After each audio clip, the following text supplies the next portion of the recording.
So let me introduce about me and my experience quickly, and then I wanted to go over some recap of what Instrument Studio is, what are the soft panels, those kind of things. And then I'm going to talk about the advantages of Instrument Studio and some limitations that Instrument Studio had until now. And then I'm going to talk about the evolution and probably the roadmap for Instrument Studio that National Instruments or NI has now. I'm going to talk about something related to how do we host custom plugins and LabVIEW communication with Instrument Studio. All right, let me get started. So about me, myself Muthu, this is my mail ID and my mobile number. Overall, the experience that I have is I start, so that is basically my experience with respect to the relevant experience, relevant certifications. I am a LabVIEW architect, test stand architect, and I am a LabVIEW champion, and maybe few of the other certifications. I have a PMP certification, and I am a certified Scrum product owner. So this is a gist of who I am. Let me check again. The voice is fine, right? So I can continue, right? Yes, yes, this is perfect. Great. Just want to cross check. All Sure. right. So Instrument Studio. The way NI defines this, Instrument Studio is a free application software that provides an integrated approach to interactive PXI measurements. So this is the way it is defined. So what we can understand is Instrument Studio is for NI PXI modular instruments, and it provides some live interactive use model, which I will explain in the coming slides. And then we have a multi-instrument environment. So here, let me spend some time. If you remember, a couple of years back, when we have a PXI module connected to our machines or PC, in Measurement Automation Explorer, we get a soft panel. If we have a NI switch, we can right-click and have a soft panel. For relay modules and multiplexers, and then for DAC-MX we have a separate soft panel, and likewise it is the same for few of the other NI instruments. So each will be a separate soft panel. So if I have let's say 3 PXI switch cards connected to my machine, then if I have to configure each of those, I have to open 3 soft panels of them separately, and then I should know where each of them are, and then I have to do the changes.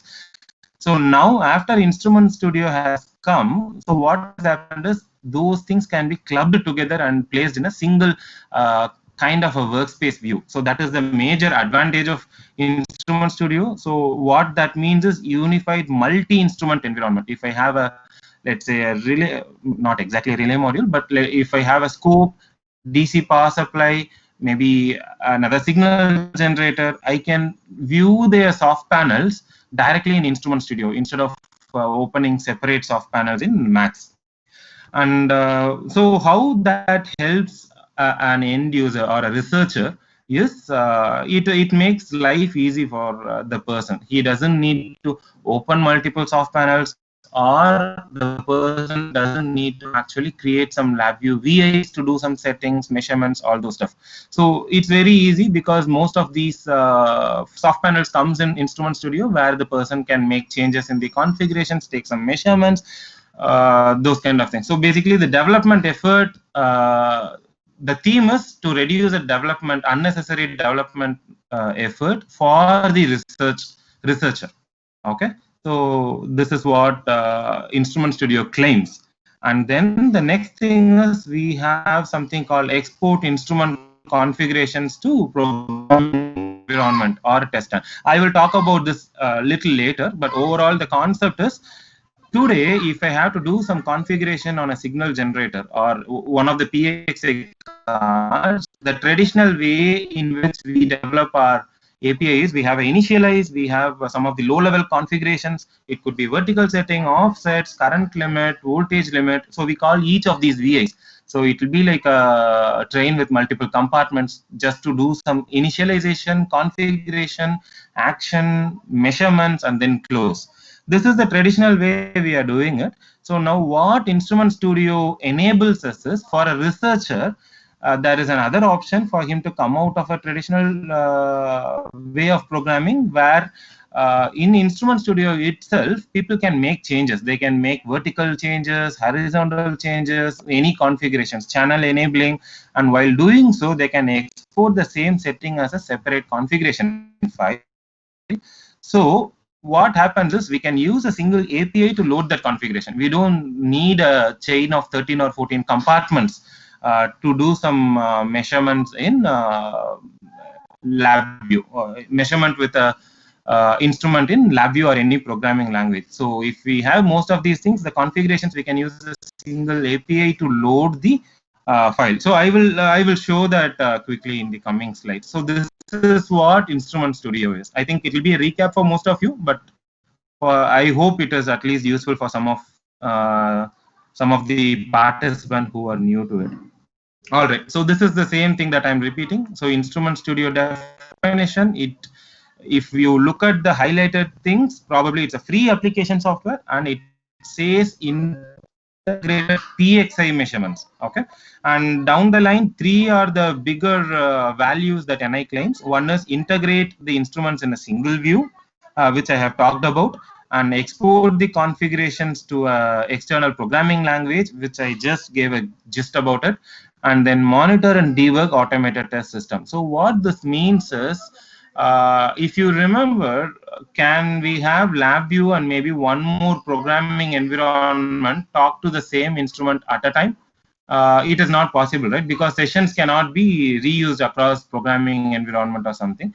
So it is the same with the Instrument Studio also, but slightly it is intelligent. Maybe it provides some enhancement where at a time you cannot use the same session, but parallelly you can use the same session between Instrument Studio and panel. I will dive into it in the coming slides. This is the same. So multiple instrument control by default. If any of you are using Instrument Studio, this is what you will see. If you have a PXI card connected to your machine, then connected to the chassis and connected to your machine, then this is what you will see in Instrument Studio, where the soft panels for the instrument classes are directly configured. You can, of course, keep moving. The oscilloscope comes only in a bigger, large panel because it needs a graph and other thing. But on the right side, small panels, you can swap. You can have the digital multimeter on top. You can have the waveform generator on the top, and those kind of things you can do it. Okay, so once all these configurations are basically configuring the plugins for the panels, this is how it appears. I am pretty sure some of you would have noticed this. So you have a scope on the left side, you have some of the other class of PXI instruments that you are able to see on the right side. So this really helps a researcher. If we are talking about automation developers, that is secondary, but as an end user for a researcher, this really helps because they don't need to learn something in LabVIEW, or they don't need to do some measurement. So just using this particular soft panel, they can make changes to the channels, they can make configuration changes, change the trigger, and all those common use cases can be addressed in these panels. Okay. So if you look at here, you see power supply, digital multimeter, waveform generator, right? So you can see only few of these configurations. Does it mean only these configurations are available in that specific class of instrument? No. There will be some other features or other low-level APIs also available for those instruments, but Instrument Studio's panels covers the most common use case. Okay, so this is the overall multi-instrument control. So second is correlation of instrument configuration. This is something that I talked about, where in this case I have a scope front panel running. So I have done some of the settings here. I can export these settings to two things. One is to test stand, which I'm not going to cover right now. The other is driver configuration. So once you go over it, what will happen is it will ask for a folder path. If you select the folder path, the entire setting, entire configuration for this class of instrument will be saved as a .config file. Okay. So now what I was talking about is, now once the configuration is done, you don't have to have 10 compartments of low level APIs to do each configuration. Let's say channel configuration, trigger configuration, horizontal configuration, vertical settings. So you don't need all those compartments of VAs. As a researcher, all he needs is, for each class of instrument, if it is a scope, then there is an API that is available which says import configuration. In the file path, you need to mention the location where that configuration file is. So once this particular API is called upon, it will make sure all those configurations are set in the appropriately. So what this helps is, the correlation is much better. Whatever researchers see in Instrument Studio, the same configuration will be mentioned, will be set in the instrument. Okay. I can hear some noise. All right. Am I talking alone? Am I fine? Yes, Muthuraman, we can hear you, but someone has on the mic. Please, I request everyone to switch off the mic. Muthuraman, can you hold on a moment? Sure.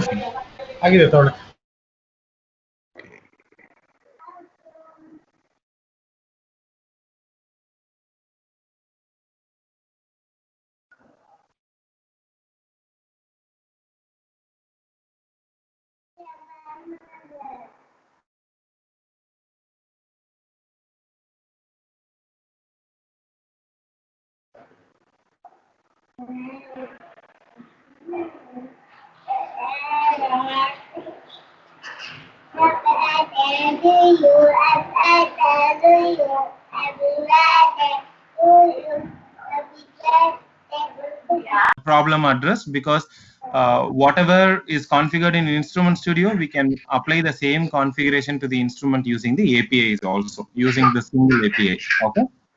Now, the third option is called monitor mode and control mode.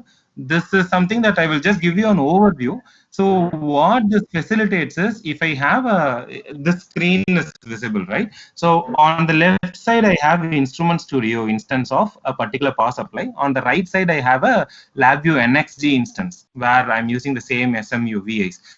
So here, I can have this left side Instrument Studio in two modes. One is monitor mode and control mode. So if I make it as monitor mode, then it will be like a read only. So any configuration that LabVIEW NXG applies on an instrument can be visible as a read only property or read only variable in Instrument Studio. Okay. And similarly, let's say I wanted to do some control mode, do some modification from Instrument Studio. Then from LabVIEW NXG, I need to make sure everything is on pass or break mode. Only then Instrument Studio will be able to take control of a particular situation and then continue with the control mode option. Okay, so this is something that I will give you at the top level alone. I'm not diving too much into it.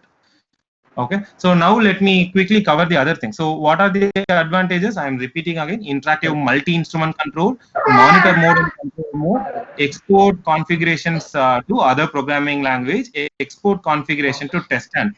I'm not going to cover, but if you ask NI, they will explain that in test stand 2019 and higher, they have an option where from Instrument Studio, instead of exporting a configuration to a configuration file, there is an option to export the configuration to a test and custom step.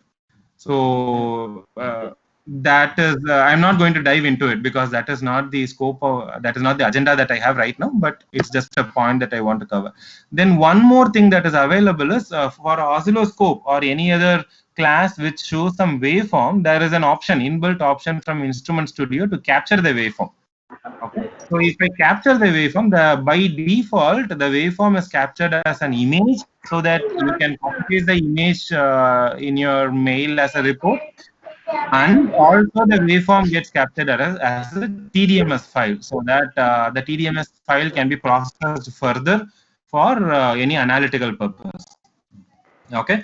and support common functionality for common PXA classes. This is what I was saying, right? So here, some of the common functionalities are addressed in this particular plugin by default.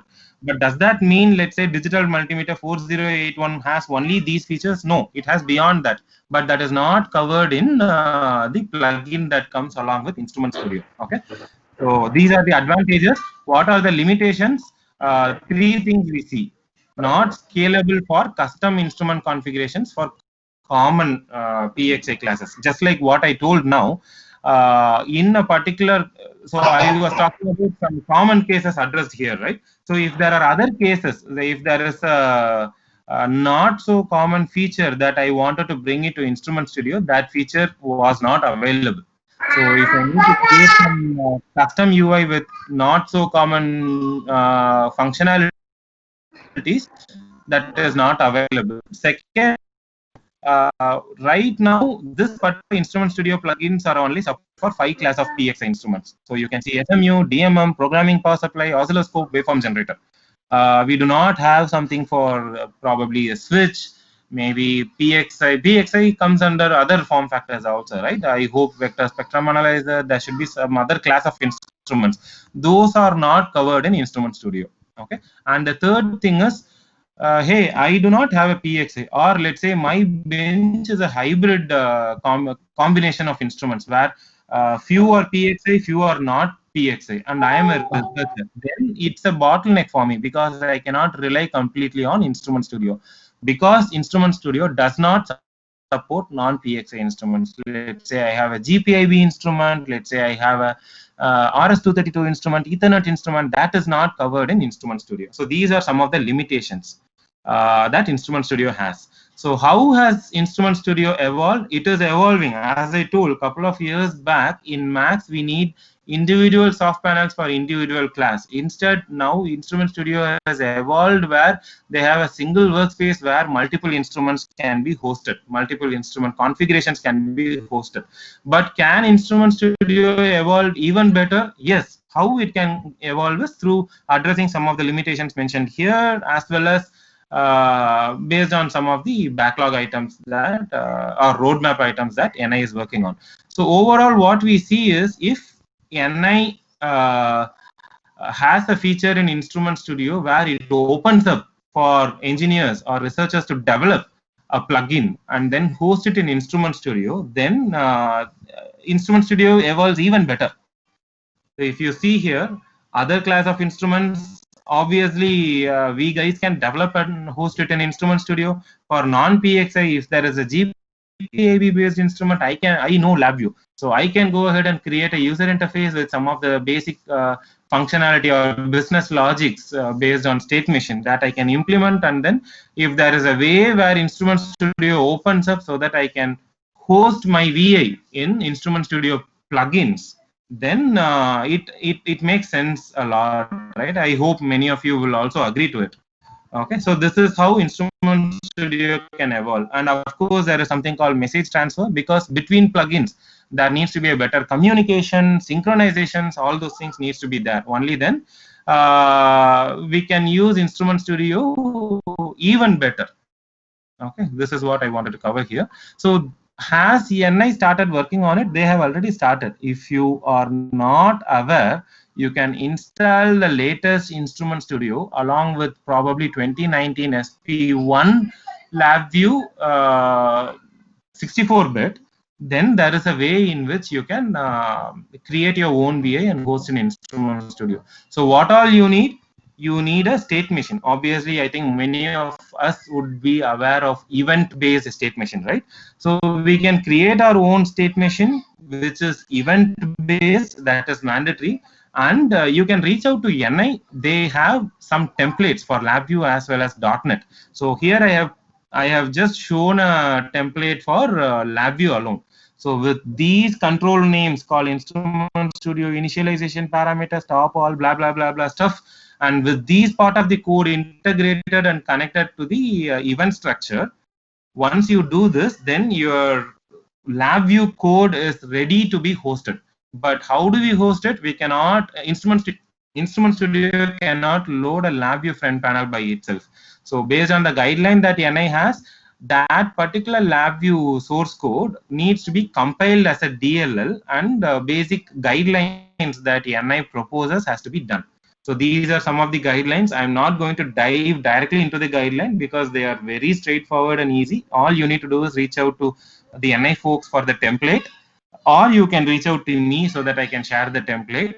So based on that, if you follow the same guideline and build it as a DLL, then you will be able to host the application. This is an example. So in Instrument Studio, there is a fourth tab called Hosted App, where you need to make sure you enable hosted application and LabVIEW hosted application, and there is a path that is mentioned, C user public blah blah add-ons.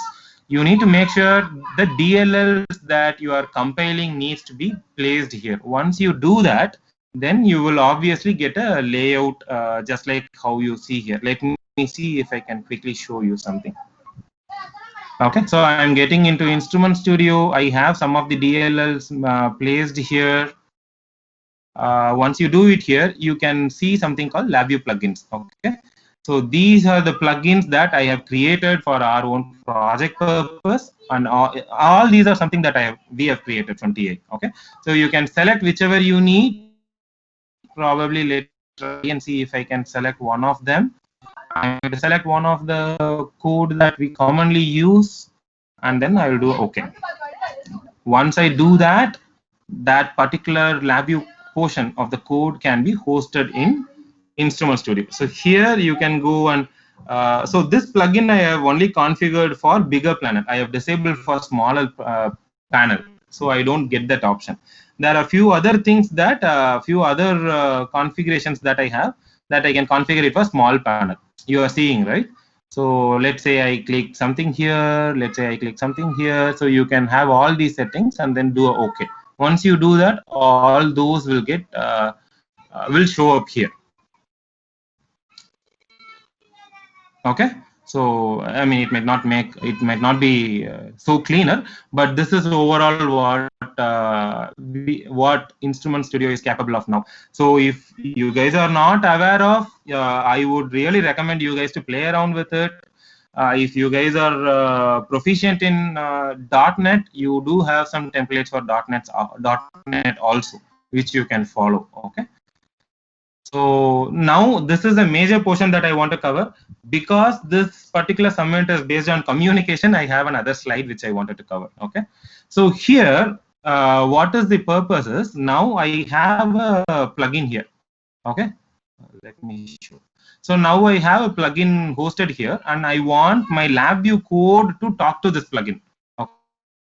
Okay, so if you are already aware of the user events, notifiers, queue, and other stuff, you might know that your dynamic events and notifiers, or probably I will call it as dynamic events, that can work between LabVIEW source code and LabVIEW source code, and it can also work between LabVIEW source code and LabVIEW based EXE, because when we try to generate an event or when we try to use some synchronization technique, we use a server which is based on application.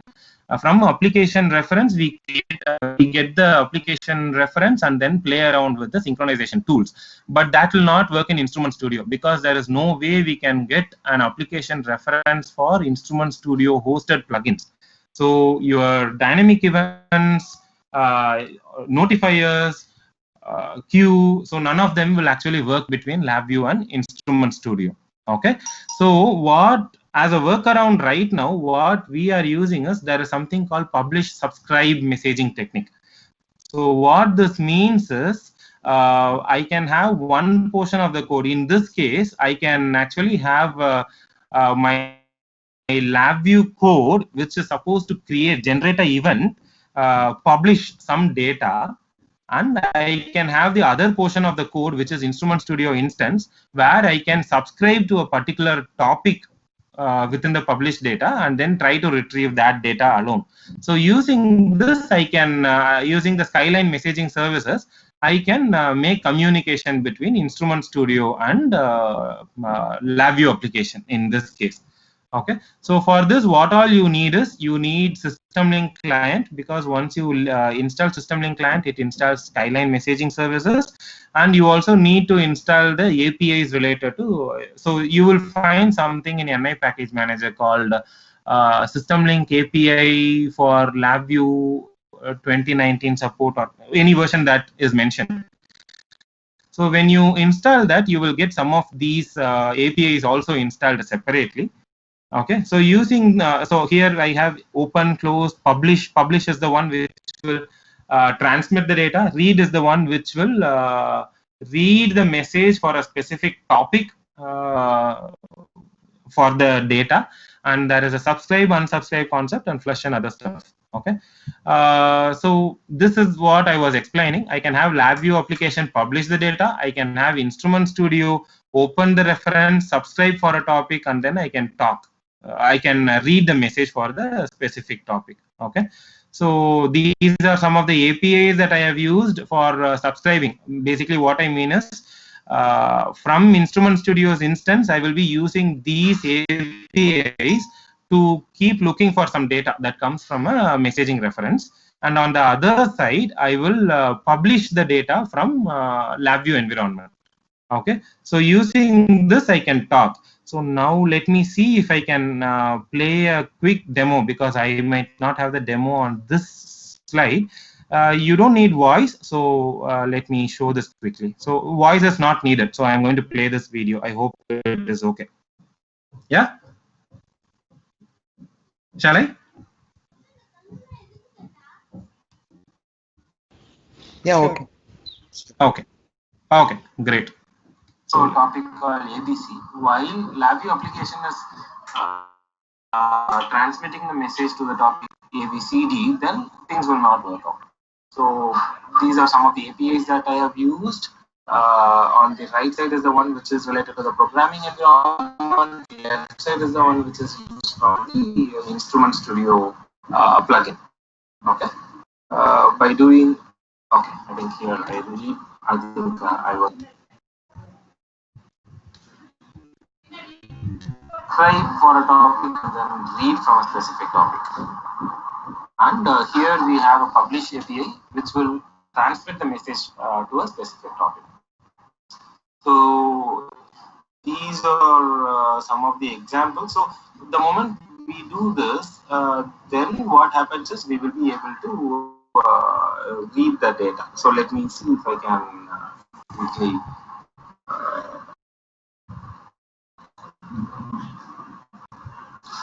All right, so let me take an example that we have used in our project. So here I have a very big state machine. This is the one that I will be hosting in Instrument Studio. So here in one of the use cases, what I would be doing is I would actually get the messaging session, and then I will actually subscribe to a particular title called export event. If you look at here, I'm subscribing for something called export event. So what this means is, okay, let me explain this. So this is subscription, and in this case, what I'm doing is in event structure time okay, I read any custom message that comes over. Okay, so I'm reading it as a string. So if you look at this function right now, I'm using a pattern string using which I can take the relevant commands, data, variant, all those things to decide on which event I need to generate for other cases. So let's not get into detail here. So this is how I'm using the subscribe and read functionality. So now once I build this as a plugin in Instrument Studio, so what we get is a plugin directly. So here, let me open up this.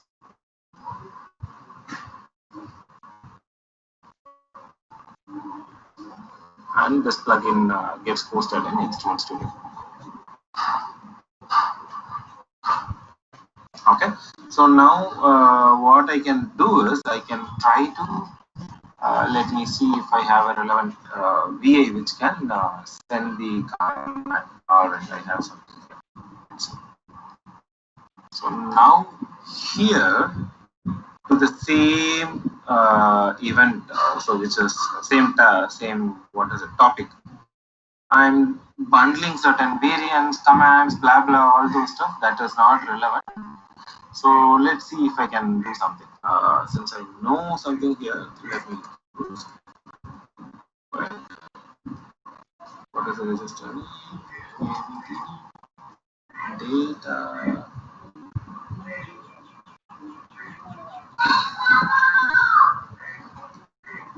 Address maybe not needed, but let me try.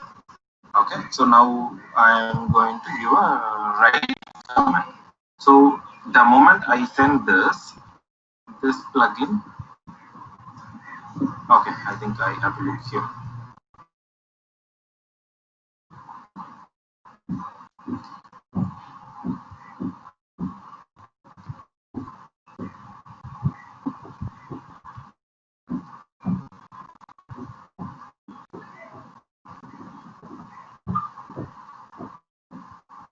It has run. Let me try again. So what I'm going to do is I'm going to give another command 24. So the moment I give a command here, the new title and the message gets through here. Let me try again. VGD.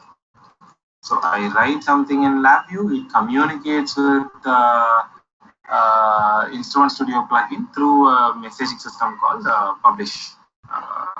Messaging system called Publish Subscribe using the Skylin service. So this is what I wanted to quickly go over. Okay. So this is. Okay, all right. I think you are able to see that demo. So this is what I wanted to overall cover. So now let me go into the last topic, which is some of the caveats. So for this Instrument Studio plugin to host these custom plugins, there are certain rules that NI has. DLL needs to be built on LabVIEW 2016 and higher, only on 64-bit version of software. And Instrument Studio 2019, this particular version seems to be running fine now.